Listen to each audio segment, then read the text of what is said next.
There's something wrong with my child's eye. You know, it's one of those thoughts that can send a chill down any parent's spine. The eye is just so delicate, so important. But when something actually happens, what do? Well, in this explainer, we're going to cut right through the panic and give you a clear guide to pediatric eye emergencies. My child is crying blood. Wow, what a dramatic phrase, right? It actually comes from our source material, a presentation for pediatricians, and it really taps into a very real fear. So, what does it mean when this happens? We're going to break down this exact scenario and a few other common eye issues so you'll know when to stay calm and when you need to act fast. All right, let's start with the things that look absolutely terrifying, but believe it or not, are often the most manageable. These are the situations that cause a ton of panic, but usually have pretty straightforward solutions if you know what you're looking for. Okay, so this is it. This is the condition that makes parents say, "My child is crying blood."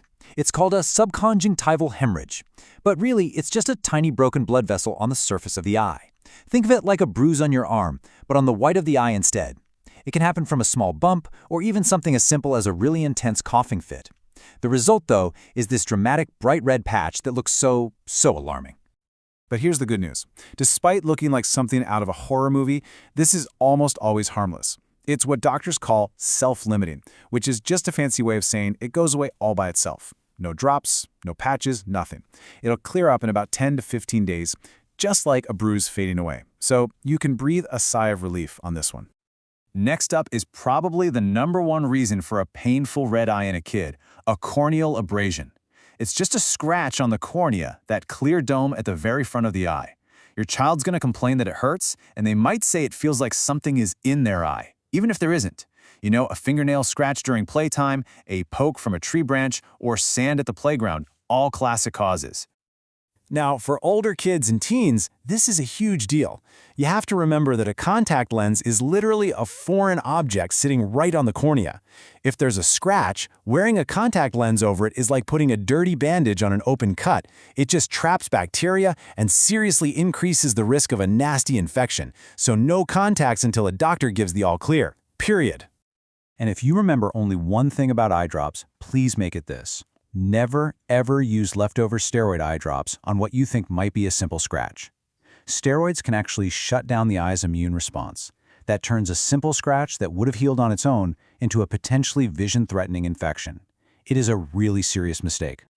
Okay, so we've covered the common stuff that looks scary but usually isn't. Now, let's talk about the real deal, the true emergencies where you absolutely need to take immediate action and get medical help, no delays. A chemical burn to the eye is right at the top of the list of urgent emergencies. And for kids, you know where this often comes from? Everyday household cleaning products. The most important thing to get here is that the damage is happening every single second that chemical is touching the eye. What you do in that first minute is more critical than anything a doctor can do an hour later.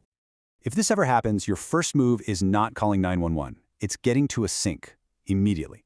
You need to start flushing the eye with cool tap water or saline, and you have to keep going for at least 30 minutes straight. I know it's going to feel like an eternity, but it is the single most important thing you can do to save their vision.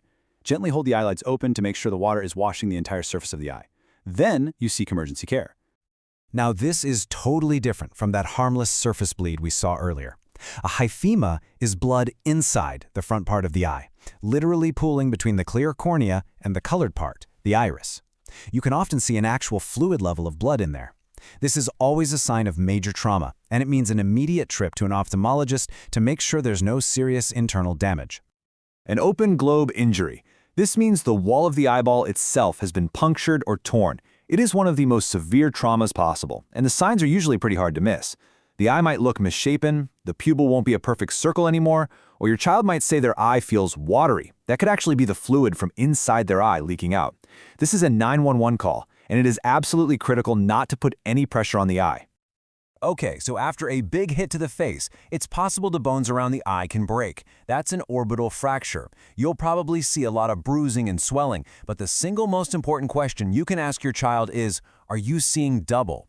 That double vision, or diplopia, is the clearest sign that something is wrong with the structure of the eye socket itself. So how do you tell the different fractures apart? This little chart breaks it down. If the double vision pops up when they look to the side, it points to a break in the inner wall, right next to the nose. But if it happens when they try to look up, that's the classic blowout fracture of the floor of the orbit. And there are other clues too. Numbness in the cheek often points to that inferior fracture because the nerve gets pinched in the break. All right, let's switch gears from trauma to infections. A red, swollen, goopy eye, it's practically a rite of passage for kids, right? But while most cases are just simple conjunctivitis, what we all call pink eye, there is a much, much more dangerous condition that can look awfully similar at the beginning. This is the key difference you need to know. On one side, you have a simple eyelid infection called preseptal cellulitis. Think of it as an infection that's only in the eyelid, in front of the eye's protective barrier. But on the other side, you have a true emergency, orbital cellulitis. This means the infection has gotten deep behind the eyeball, into the muscles and fat. That's the key. That's why moving the eye becomes painful and why vision can be affected. This one requires an immediate trip to the ER, no question. Whew. We've covered a lot, from things that are basically harmless to true sight-threatening emergencies. So let's pull it all together into one final simple checklist. When do you absolutely need to see an eye specialist right away? So what are they? What are the absolute red flags, the things you just can't afford to miss? Knowing these can make all the difference when you're in a stressful situation. Here it is, your must-refer checklist. Any decrease in vision, any change in the actual shape of the eye or the pupil, or a deep foreign object you can't just wipe away. And of course, the big ones we've already hammered home, a chemical burn, any blood inside the eye, or any suspicion of a fracture. If you see any of these, you need a specialist. So, a red eye can be anything from a minor irritation to a major problem. The key isn't for you to diagnose it yourself. The key is to know the red flags. And hopefully, you now feel like you can spot the difference and know exactly when you need to act.